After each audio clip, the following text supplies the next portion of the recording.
वहीं छत्तीसगढ़ राज्यसभा चुनाव की तैयारी तेज हो गई है। आज नामांकन पत्रों की जांच होगी। भाजपा और कांग्रेस उम्मीदवार मैदान में है। बता दें कि 9 मार्च तक प्रत्याशी अपने नाम जो है वे वापस ले सकेंगे। 16 मार्च को राज्यसभा के लिए मतदान होना है।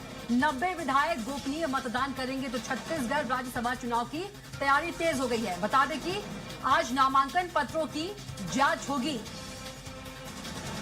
तो 16 मार्च को राज्यसभा के लिए मतदान होने हैं और आज नामांकन पत्रों की जांच होगी। तो छत्तीसगढ़ राज्यसभा चुनाव की तैयारी जो है वो तेज हो गई है। 9 मार्च तक प्रत्याशी जो है अपने नाम वापस ले सकेंगे। तो 90 विधायक गोपनीय मतदान करेंगे। तो 16 मार्च को राज्यसभा के लिए मतदान होना है। बता दें कि 90 विधायक गोपनीय मतदान करेंगे। तो छत्तीसगढ़ राज्यसभा चुनाव की तैयारी तेज कर दी गई है और आज नामांकन पत्रों की जांच होगी। तो 16 मार्च को राज्यसभा के लिए मतदान होना है। तो 9 मार्च तक प्रत्याशी अपने नाम वापस ले सकेंगे। तो छत्तीसगढ़ राज्यसभा चुनाव की तैयारी जो है वो तेज हो गई है।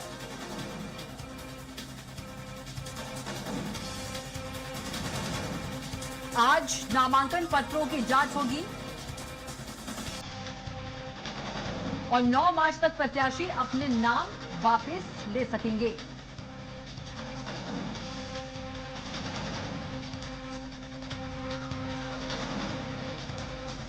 तो 9 मार्च तक प्रत्याशी जो है अपने नाम वापस ले सकेंगे।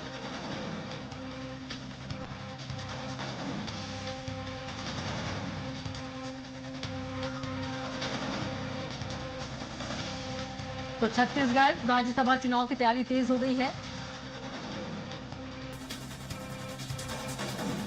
तो आज नामांकन पत्रों की जांच होगी।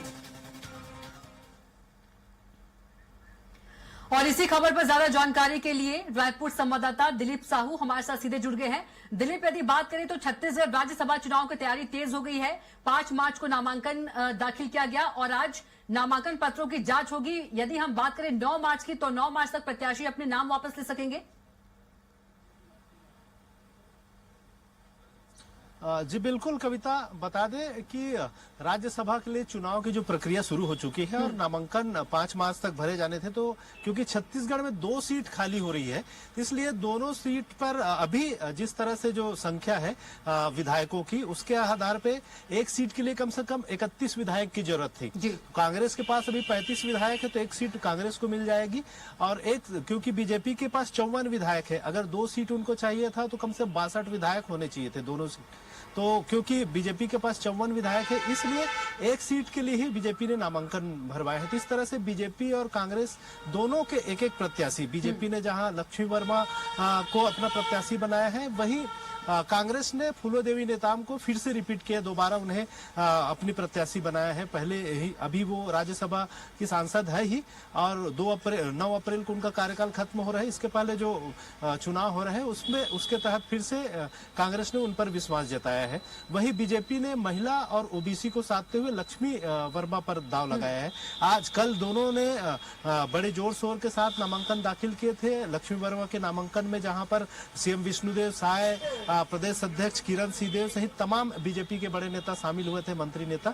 वहीं कांग्रेस के जो नामांकन है उसमें नेता प्रतिपक्ष doctor Charandas Mahant, PCC chief दीपक बैस सहित तमाम विधायक शामिल हुए थे। तो इस तरह से दोनों पक्षों ने जोर शोर से नामांकन दाखिल किया। आज स्क्रूटनी की जो प्रक्रिया है वो जारी है। दोनों की नामांकन फॉर्म की आज जांच की जा रही है। स्क्रूटनी के बाद फिर 9 मार्च को नाम वापसी का समय रहेगा। हालांकि नाम वापसी का तो सवाल ही नहीं उठता, क्योंकि दोनों तरफ से एक एक नाम ही नामांकन दाखिल किए हैं। वहीं क्योंकि एक एक ही है और किसी तरह का कोई कंपटीशन नजर नहीं आ रहा है, तो चुनाव मतदान होने की भी जरूरत नहीं है। सीधे तौर पे दोनों निर्विरोध रूप से नामांकित हो जाएंगे, यानी चुन लिए जाएंगे। तो इस तरह की जो प्रक्रिया है, हालांकि अंदर खाने से ये बातें आ रही थी पहले कि कहीं न कहीं बीजेपी अपने 2 प्रत्याशी खड़ा कर सकते हैं और कांग्रेस के 5-7 लोगों को अगर तोड़ लेती तब स्थिति रोचक बनता। लेकिन कांग्रेस की भी अपनी तैयारियां थी कि किसी तरह की कोई दिक्कत न हो। कांग्रेस में भी ऐसे व्यक्ति यानी ऐसे प्रत्याशी का चयन किया गया जिसको लेकर किसी तरह का कोई विवाद न हो। फूलोदेवी नेताम को लेकर किसी भी धड़े में, चाहे भूपेश बघेल का खेमा हो, पीसीसी चीफ दीपक बैज का हो या फिर डिप्टी सीएम टीएस बाबा का जो खेमा, किसी खेमे में किसी तरह की कोई नाराजगी नहीं जताई। तो इसका परिणाम ये रहा कि कांग्रेस भी एकजुट रहे और उनको राज्यसभा की सीट में भेजने के लिए सभी तत्पर रहे, जिसकी वजह से किसी तरह की कोई विवाद की स्थिति उत्पन्न नहीं हो पाई। हालांकि बीजेपी या अवसर की तलाश में थी, अगर किसी तरह की कांग्रेस में विवाद की स्थिति नजर आती तो कहीं न कहीं बीजेपी अपने तरफ से 2 कैंडिडेट खड़े करते ताकि 5-7 कैंडिडेट को तोड़कर फिर दोनों इनके हो जाते। लेकिन अभी दोनों पार्टी सेफ साइड चल रहे हैं और दोनों की ओर से एक-एक प्रत्याशी खड़े किए गए हैं, इसलिए कविता अब किसी तरह की कोई विवाद की स्थिति नहीं है, किसी तरह की कोई गुंजाइश नहीं है और दोनों ओर से अब केवल औपचारिकता ही रह गई है। स्क्रूटनी होगी फॉर्म की और फिर नाम वापसी भी औपचारिकता है, क्योंकि नाम वापसी वाले सवाल ही नहीं है और मतदान तो होना नहीं है। तो सीधे तौर पे दोनों ओर से एक-एक प्रत्याशी राज्यसभा सीट के लिए तय हो गए हैं और माना जा सकता है कि दोनों ही कैंडिडेट अब राज्यसभा के सांसद होंगे। जी बिल्कुल दिलीप, जानकारी के लिए आपका बहुत ही धन्यवाद। तो बता दें कि आज नामांकन पत्रों की जांच होगी और 9 मार्च तक प्रत्याशी जो है अपने नाम वापस ले सकते हैं और 16 मार्च को बता दें कि मतदान होना है। तो छत्तीसगढ़ राज्यसभा चुनाव की तैयारी जो है वो तेज हो गई है।